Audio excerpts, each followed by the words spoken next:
O Alan também. Tem jeito não, tem gente que nasceu para ser bonita. Glória a Deus. Vamos achar o livro de Jó aqui. Vou fazer o seguinte, eu vou puxar aqui no meu tablet que é mais rápido. Jó capítulo 1, vai lá comigo. Jó capítulo 1, verso 6. Diz assim: certo dia os anjos vieram apresentar-se ao Senhor, e Satanás também veio com eles. O Senhor disse a Satanás: de onde você veio? Satanás respondeu ao Senhor: de perambular pela terra. Disse então o Senhor a Satanás: reparou meu servo Jó? Não há ninguém na terra como ele, irrepreensível, íntegro, homem que teme a Deus e evita o mal. Será que Jó não tem razões para temer a Deus? Respondeu Satanás: acaso não puseste uma cerca em volta dele, da família dele, de tudo que ele possui? Tu mesmo tens abençoado tudo o que ele faz, de modo que os seus rebanhos estão espalhados por toda a terra. Mas estende a tua mão e fere tu o que ele tem, e com certeza ele te amaldiçoará na tua face. Amém? Dá um pouquinho mais de retorno, Moisés, por favor, um pouquinho mais. Glória a Deus. Irmãos, por muito tempo, talvez não todos, mas a maioria ouviu falar que Satanás chega diante de Deus e tal, e faz a vida de Jó virar o inferno. É ou não é? A maioria, pelo menos eu cresci ouvindo isso, desde que eu me converti. Mas num dia, eu reparando no livro de Jó, eu percebo que quem provocou o diabo foi Deus. Deus olha para Satanás e foca em Jó.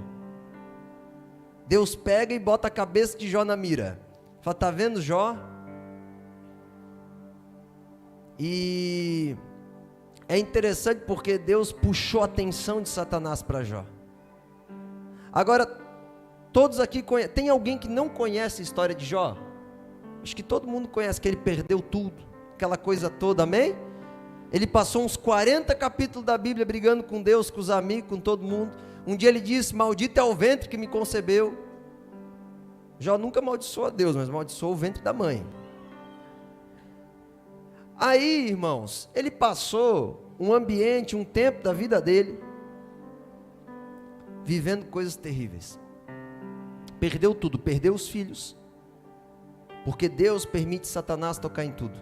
Perdeu os filhos, perdeu o dinheiro, perdeu a fazenda, perdeu tudo. A Bíblia, e inclusive no corpo dele as chagas. Ele não morreu, mas tinha chagas, e ele se coçava com a telha. Sabe, Jó perdeu tudo, só não perdeu a mulher.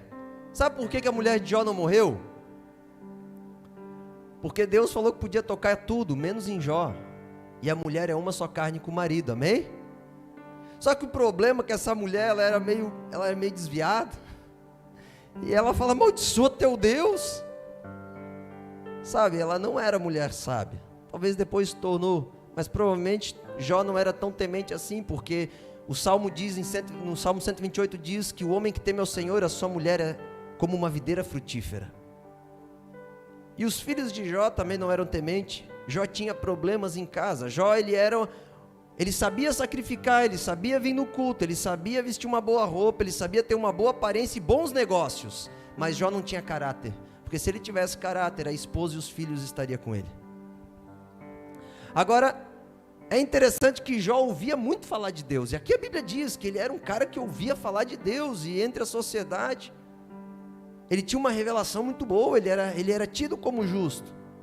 Só que de repente, acontece tudo isso, e a história de Jó começa a mudar um pouco, e Jó meio que se revela, ele revela as suas mágoas, as suas frustrações, e passa ali em torno de 40, 39, 38 capítulos, discutindo com Deus, com os homens. Mas chega num determinado momento que Deus começa a elevar Jó. E é sobre isso que eu quero falar essa noite, acerca dos lugares espirituais que o Senhor nos guia, e que talvez tu está sendo guiado, mas tu não percebe. Jó, ele entrou num lugar espiritual que ele perdeu tudo. Como é que pode um crente perder tudo? Não, esse crente está errado. Mas Deus conduziu Jó para esse lugar. Jó não tinha necessariamente uma legalidade para perder tudo, mas Deus queria. Ele botou a mira em Jó.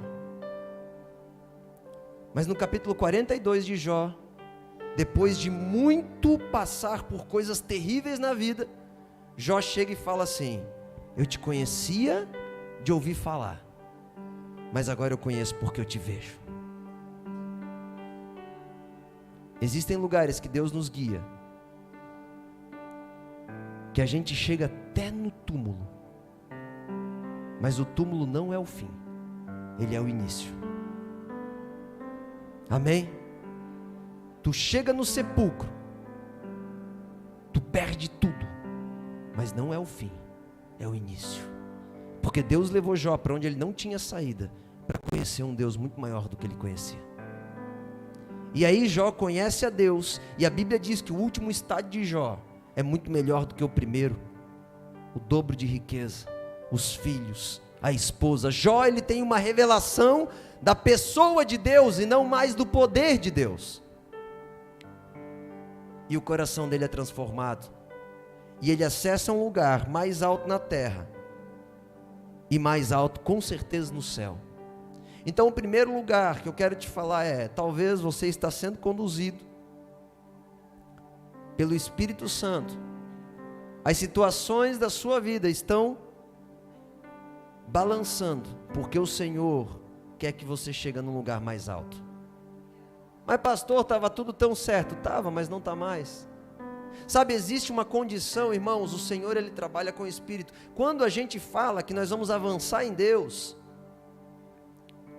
quando nós falamos que vamos avançar em Deus e que tem um caminho, Jesus falou em João 14:6, eu sou o caminho, falou ou não falou? Mas como é que anda esse caminho? Se tu sair andando daqui até em Curitiba, você andou um caminho, mas foi o caminho de Deus? Não, não foi. Então como é que anda esse caminho? Esse caminho nós andamos, Romanos 12 fala, pela renovação da mente. Então nós temos que ser renovado, a forma de ver, a forma de atuar, a forma de ser. Então Jó, ele precisou chegar nesse lugar. Agora preste atenção os movimentos que Deus está te guiando. Sabe, antes quando uma pessoa vinha me dizer assim, ó, pastor, eu estou com um problema, eu já dobrava o meu joelho para orar pelo problema da pessoa. Mas agora, não. A primeira coisa que eu faço é: Senhor, por que ele está com problema? O que tu estás apontando?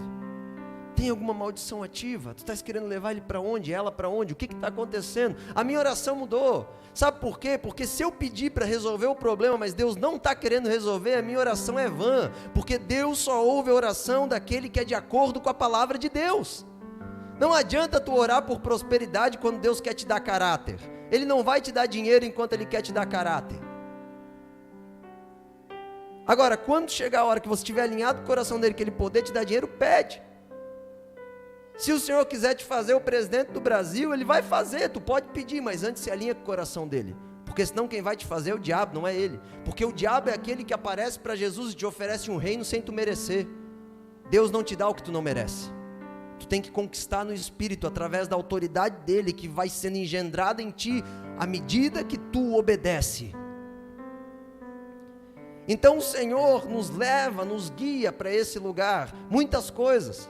Sabe, chegou um tempo na minha vida que eu fui destruído, porque a única coisa que eu sonhava era ser pregador. Esse era meu empreendimento, isso era meu sonho. E me fechou todas as portas, porque eu me envolvi com uma moça que ferrou com tudo. Primeiro que eu pequei, segundo que a forma que foi destilado o pecado que eu tinha feito foi 20 vezes maior do que eu tinha feito. Terceiro que foi espalhado tanto que em todo lugar sabia que eu era um miserável. Então o pessoal nem perguntava o que tinha acontecido para mim, eles já se fechavam, e o Diogo está chegando. Imoral, adúltero, entregue para Satanás para ser queimado. Adúltero não, fornicador. Aí um dia, eu continuei, irmãos, eu era cara de pau, eu falei, eu sei quem eu sou, eu vou. Só que eu tinha uma angústia, eu nunca mais vou ser quem eu queria ser. E um dia um homem, e eu dou minha palavra que eu não lembro quem foi, de verdade, não lembro, eu sei que foi um homem, eu era um homem de Deus, era alguém de Deus, sentou comigo e falou assim, ó, Diogo, Deus te ama tanto, mas Deus te ama tanto, que Ele te expôs de uma forma que tu nunca mais vai voltar a fazer o que tu fez. E eu nunca mais voltei, irmãos. E aquele dia eu entendi o amor do Senhor. Ele me expôs tanto, Ele me bateu tanto, Ele fez tanto, sabe, que eu entendi, eu falei, não, esse lugar é terrível. E agora aquele lugar que eu passei, eu choro para que os jovens não passem. Porque é horrível. Se lambuzar com o pecado é horrível.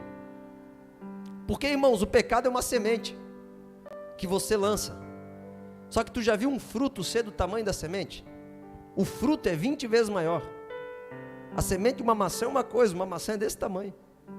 O fruto do pecado sempre vai estourar de uma forma maior do que a semente que tu lançou. Então, o Senhor me levou para um lugar onde eu precisei depender dEle. Eu precisei descobrir cada brecha em mim, cada falha de caráter, cada problema. Eu tive que me arrepender, Porque Deus falou, tu não vai crescer enquanto tu ser um miserável no caráter. Porque eu era querido, irmãos. Quem olhava para mim e falava, nossa, o Diogo é tão santo, olha, está todo dia no culto. Meu Deus. Época do pastor Adão na Assembleia, todo mundo me conhecia, eu ficava no projetor lá, trocando as folhas, aquelas folhas transparentes, não era data show ainda. Eu estou começando a me sentir velho, não sei porquê. E eu trocava aquelas folhinhas lá, eu amava fazer aquilo, fiz a obra de Deus. A igreja toda está cantando por causa de mim. Era eu que passava a letra. E o hino da harpa, para mim, era difícil decorar. E aí, irmãos, o Senhor começou a me conduzir para um lugar onde eu tive que me arrepender. Ele falou, não vou te levantar. E glória a Deus por isso. Ele me conduziu a um lugar que eu fui obrigado a conhecer o Senhor. Amém? Então deixa Ele te conduzir. A dor que tu está sentindo hoje é porque Ele está querendo que tu conheça Ele, sabe? Ele está te esmagando para tu conhecer Ele. Ele falou, não, tu não vai crescer com o teu mau caráter, porque enquanto tu tem mau caráter é porque tu não me conhece. Porque quando tu me conhecer, tu vai mudar.